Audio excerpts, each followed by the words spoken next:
पुण्यात्माओं, आप एक पेट के लिए, रोजगार के लिए, निर्वाह के लिए अपने बेटा और बेटियों को 15-20 वर्ष तक फ्री छोड़ देते हो और कहते हो कि बेटा खूब अपना शिक्षा ग्रहण करो, ट्यूशन भी लगवा लो, सारा कुछ करते हो, पैसा भी लगाते हो, समय भी उनको पूरा देते हो, और फिर बाद में क्या मिलता है?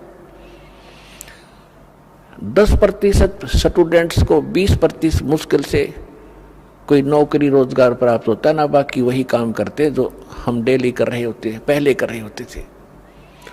अब वो तो केवल एक पेट के लिए और केवल इस समय वर्तमान के लिए, और हमने जब ये ज्ञान होगा आप जी को कि आगे कहर टूटेगा आपके ऊपर, इस जीव के ऊपर दुख तो आगे आवेंगे, अब तो रोटी का रोड़ा है बस, और ये परमात्मा की शरण में पाछे ये नहीं रहेगा।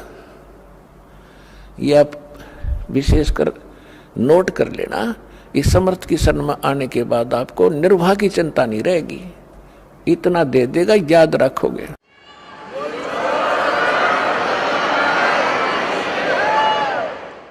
इसके विषय में बताते हैं परमात्मा के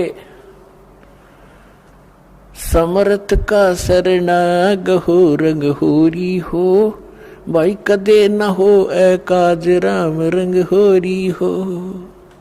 समर्थ की शरण गहो, और कभी कोई आपका आकाज यानी कोई भी आपत्ति, ऐसी दुर्घटना आपके ऊपर कभी नहीं होगी, और कोई संस्कार का दुख आवे भी गा तो परमात्मा ऐसे टाल देगा, आप सोच भी नहीं सकते। फिर क्या बताते हैं कि जो इस परमात्मा की शरण में आ जाते हैं, जो भक्त संत, वो फिर उनके लिए किसी चीज की कोई समस्या नहीं रहेगी। आप देखना, जिन भक्तों ने सच्चे दिल से ये भक्ति कर रखी है और जिनको 4, 5, 10 वर्ष हो गए हैं, दास को पता है उनकी उसमें क्या स्थिति थी और आज उनके कितने सुख दे रखे हैं। तो इसलिए इस परमात्मा की शरण में आने के बाद आपके भाग में ना होगा वो भी सुख देगा। ये समर्थ है।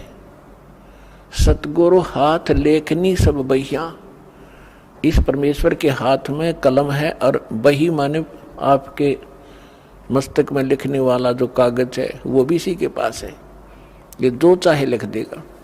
तो इसलिए दास ये प्रार्थना करना चाह रहा था कि आपने इस आध्यात्मिक यूनिवर्सिटी में ज़्यादा अटेंडेंस करनी चाहिए और यहाँ से सीडी वगैरह ले जाके घर अपना बच्चों को दिखावे, रिश्तेदारों को सुनावे और आप भी घनी अच्छी तरह सुने, तो फिर आपको यहाँ का भी सुख मिलेगा, संसारिक सुख आपको इतने देगा, आपने हाथ जोड़ना पड़ेगा भगवान का आगे, क्योंकि आपको ज्ञान हो जाएगा इस माया का करेंगे कि ये तो हमें डुबो दी गया लास्ट में। इस दास के साथ ये घटा हुआ सा कुछ, तब दास कॉन्फिडेंस से आपसे कह रहा है। तो पुणात्मा इतनी माया प्रारंभ कर दी थी दाता ने देनी, हाथ जोड़ दिया, रोया बैठ के। अगर दाता आप तो कह रहे तो दुश्मन है और ये फिर देने लग गए आप, तो बाद में इस नौकरी को त्यागना पड़ा परमात्मा के प्रचार के लिए। तो कहने का भाव ये है कि जिस वस्तु के लिए आप भटक रहे हो, एक रोजगार, रोटी और छोटे मोटे दुख आप पर आए हुए हैं, ये तो छू मंत्र कर देगा आपके, पर करेगा जब जब आपकी सीधी नीयत हो जाएगी। अब तो आपको आदत पड़ रही है कहीं चले झाड़ा लवाया वहाँ, बस दुख हो रहा है, महाराज जी कुछ बता दे, हम उसका कर दर जा, वो अपना राजी, हम अपना राजी। दास ऐसा नहीं चाहता और ना ऐसा करेगा। आपको सुख देंगे लेकिन आपकी यहाँ अटेंडेंस लगवाएंगे ताकि आपको ज्ञान से परिपूर्ण करें, ताकि फिर आपके तो एक सुख हो गया, मान लिया आप चले गए, अगर 20 और होंगे आपके ऊपर, अगर यहाँ से टल गए तो। दास आपको ये बताना चाह रहा है कि इसमें समय घना दो और ध्यान से सुनो इस आध्यात्मिक लेक्चरों को, इन प्रवचनों को, और आपके कंठस्थ याद हो जाएगी। जैसे रामायण महाभारत हमने गोटरिया की थी, कितने दिन तो सुनते आ रहे थे, 1 से 2 से हजारों से वही कथा सुनी। तो अब ये सत्य कथा सुनोगे, ये बच्चे बच्चे तक पहुंच जाएगी और फिर एक रस हो जाएंगे, कोई डगमग करणिया नहीं रहेगा, बीच में अटपट करनिया। तो आपको जितने यहाँ आते हैं, दास ये चाहता है कि आपको इतना परिपक्व कर दूं इस ज्ञान से कि काल ने जो अज्ञान भर रखा है अन्य समाज में, उसके साथ संघर्ष करो और उनको अपने पक्ष में कर लो। लास्ट में होना पड़ेगा उनको, क्योंकि वह अज्ञान है। हम भी ऐसे डटे खड़े थे उस अज्ञान के साथ में, आज हम रो रहे हैं कि भगवान वो समय खो दिया, बेमतलब है। तो इसलिए थोड़ा सा ध्यान से सुनना।